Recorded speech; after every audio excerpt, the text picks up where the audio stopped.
स्वागत है दोस्तों आपका अपनी YouTube चैनल साकिब क्लासेस में। दोस्तों आज की इस वीडियो में हम सूरदास जी का जीवन परिचय बताएंगे जो कि बहुत ही महत्वपूर्ण है यूपी बोर्ड 2021 के लिए, जो कि यूपी बोर्ड 2021 में आने के फुल चांस है। 99% यूपी बोर्ड 2021 में ज़रूर आएगा सूरदास जी का जीवन परिचय। सूरदास जी का जीवन परिचय आपको कैसे लिखना है आज की इस वीडियो में हम बताएंगे। अगर आप इस तरीके से लिखेंगे तो आपको फुल मार्क्स मिलेंगे यूपी बोर्ड 2021 में सूरदास जी के जीवन परिचय में। सूरदास जी का जीवन परिचय अगर आप इस वीडियो को अंत तक देखते हैं तो कोई और वीडियो आपको देखने की ज़रूरत नहीं है सूरदास जी का जीवन परिचय के लिए। तो चलिए बिना समय गवाते हुए हम शुरू करते हैं आज की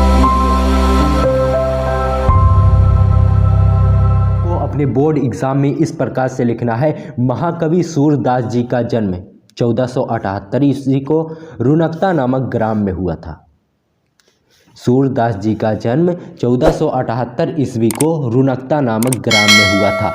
ये जो सन है, जो इनके जन्म की सन है 1478 ईस्वी, इसको आपको काले पेन से लिखना है। और जो गांव का नाम है रुनकता, उसको भी आपको काले पेन से लिखना है। उसके बाद इनके पिता का नाम पंडित रामदास था, इसको भी आपको काले पेन से और डबल इन्वर्टेड कामा में लिखना है। इस तरह से आप लिखेंगे, एग्जामिनर आपके ऊपर इम्प्रेस हो जाएगा और आपको फुल मार्क्स देगा।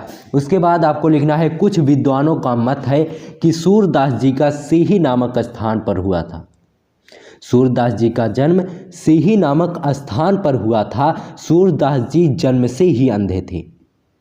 इस संबंध में भी विद्वानों में मतभेद है। विद्वानों का कहना है, बाल मनोवृत्तियों का एवं चेष्टाओं का जैसा सूक्ष्म वर्णन सूरदास जी ने किया है कोई जन्मांध कर ही नहीं सकता, इसलिए निश्चित वह बाद में अंधे हुए होंगे।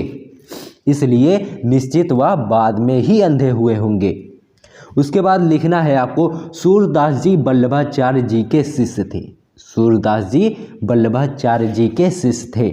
सूरदास जी के जो गुरु थे वह वल्लभाचार्य जी थे। सूरदास जी की भक्ति और पद रचना की निपुणता को देखकर, उनकी निपुणता को देखकर वल्लभाचार्य जी ने, जो उनके गुरु थे वल्लभाचार्य जी ने, उन्हें श्रीनाथ मंदिर का कीर्तन भार सौंप दिया।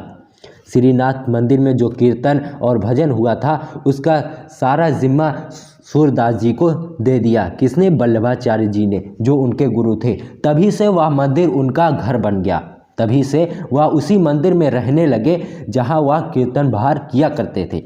सूरदास जी विवाहित थे। विरक्त होने से पहले वह परिवार में ही रहा करते थे। सूरदास जी का विवाह हुआ था और वह विरक्त होने से पहले परिवार के साथ ही रहा करते थे। सूरदास जी पहले दीनता के पद गाया करते थे, परंतु गुरु के कहने पर कृष्णलीला का गान करने लगे। सूरदास जी तो जो थे वह पहले दीनता के पद गाया करते थे। जब उनके गुरु वल्लभाचार्य जी ने उनसे कहा तो वह कृष्णलीला का गान करने लगे। उसके बाद सूरदास जी की मृत्यु 1583 ईस्वी में हुई थी।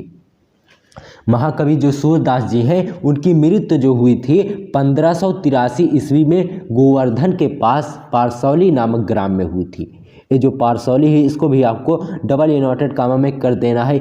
और जो ये सन है इसको आपको ध्यान रहे काले पेन से ही लिखना है। सूरदास जी की मृत्यु 1583 ईस्वी में गोवर्धन के पास पारसौली नामक ग्राम में हुई थी। उसके बाद आपके बोर्ड एग्जाम में प्रश्न रहता है उनकी जिसका जीवन परिचय आप लिखेंगे उसकी एक रचना भी आपको लिखनी होती है।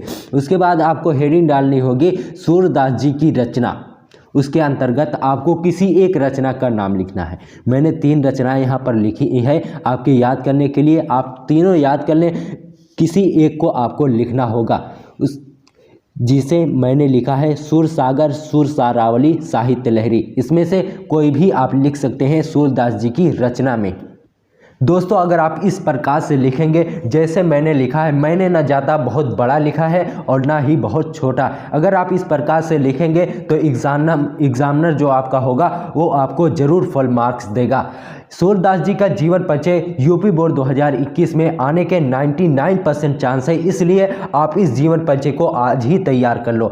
अगर आपको वीडियो पसंद आई तो दोस्तों तक जरूर पहुंचाओ। अगर आपने अभी तक हमारे चैनल को सब्सक्राइब नहीं किया है तो चैनल को सब्सक्राइब जरूर करें, ताकि हम आपके लिए ऐसी ही वीडियो डेली लेकर आते रहें। मिलते हैं आपसे किसी और वीडियो में, तब तक के लिए जय हिंद।